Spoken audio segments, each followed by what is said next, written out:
aspects of it. And as we saw some players stepping up in the fitness. Obviously, it's nice to see the big unit because it shows example of what we're all about. No, obviously, we don't have everybody because of the FIFA window, so some players won't be here.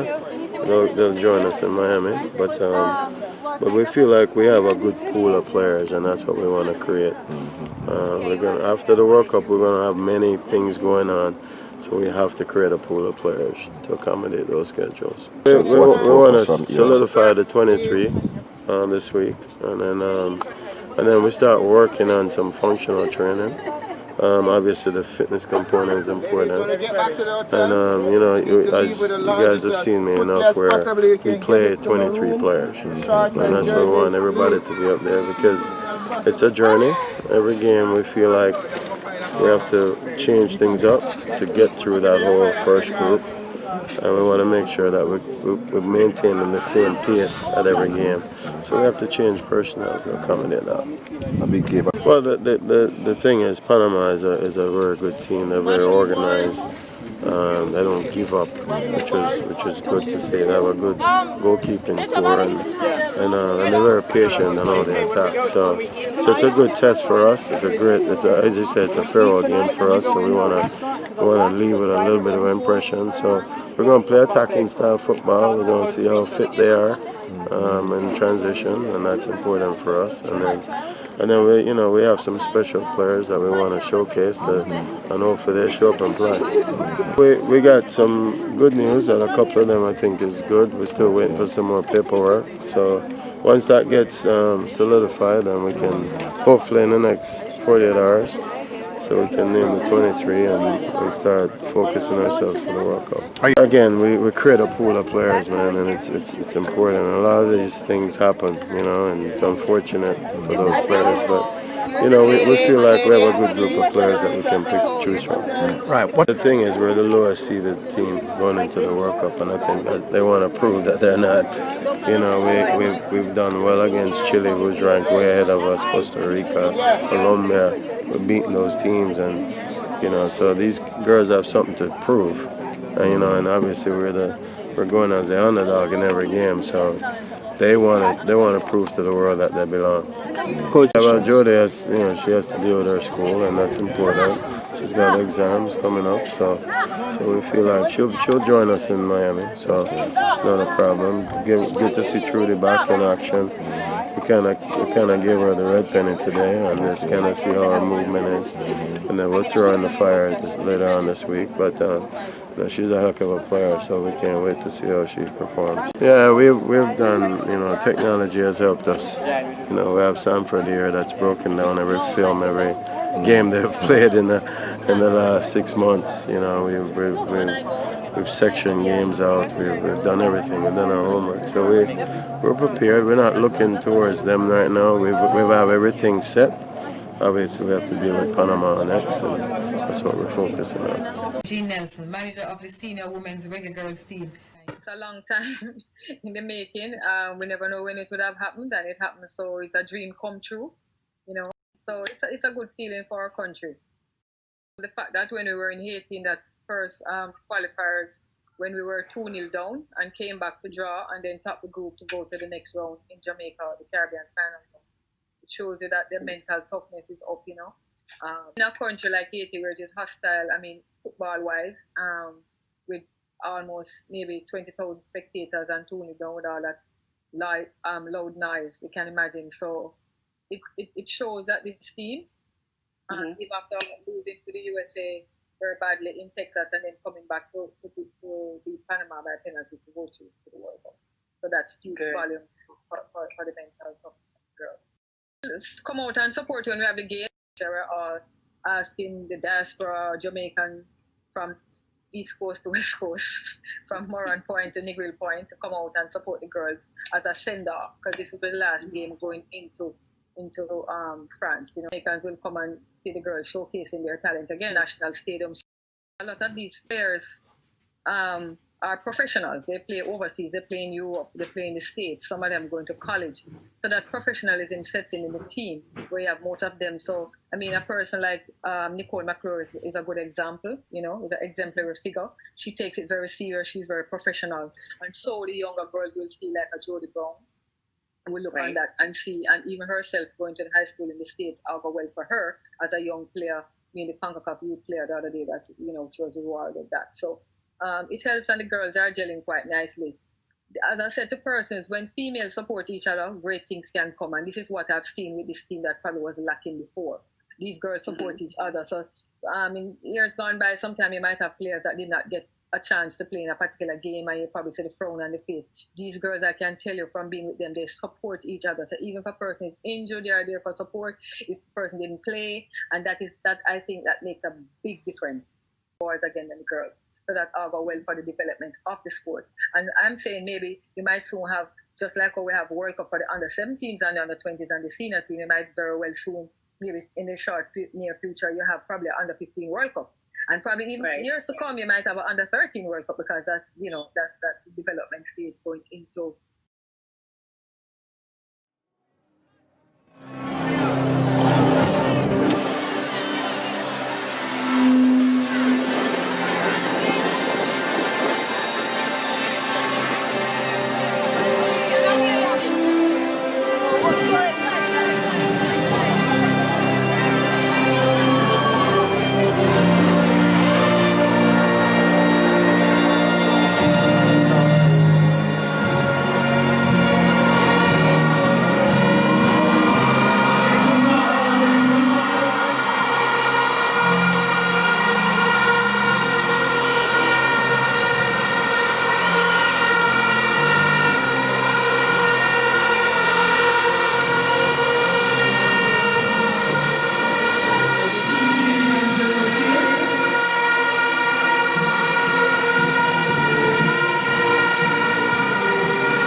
don't know where I forgot you.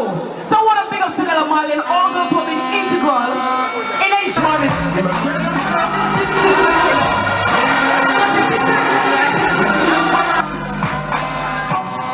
We don't need a backdrop. We don't need a tear dash with a handcuff. Only now we're pocket and no one went down. Jamaica, watch out. We have to turn a cup of coffee. Players are professionals. They play overseas, they play in Europe, they play in the States. Some of them going to college. So that professionalism sets in the team where you have most of them. So, I mean, a person like Nicole McClure is a good example, you know, is an exemplary figure. She takes it very serious. She's very professional. And so the younger girls will see like a Jodie Brown will look on that and see, and even herself going to the high school in the States, I'll go well for her as a young player, being the CONCACAF youth player the other day that, you know, she was rewarded that. So it helps, and the girls are gelling quite nicely. As I said to persons, when females support each other, great things can come, and this is what I've seen with this team that probably was lacking before. These girls support each other. So in years gone by, sometimes you might have players that did not get a chance to play in a particular game, and you probably see the frown on the face. These girls, I can tell you from being with them, they support each other. So even if a person is injured, they are there for support. If the person didn't play, and that I think that makes a big difference, boys again than the girls. So that all go well for the development of the sport. And I'm saying maybe you might soon have, just like how we have World Cup for the under-17s and the under-20s and the senior team, you might very well soon, maybe in the short near future, you have probably an under-15 World Cup. And probably even years to come, you might have an under-13 World Cup, because that's, you know, that's that development stage going into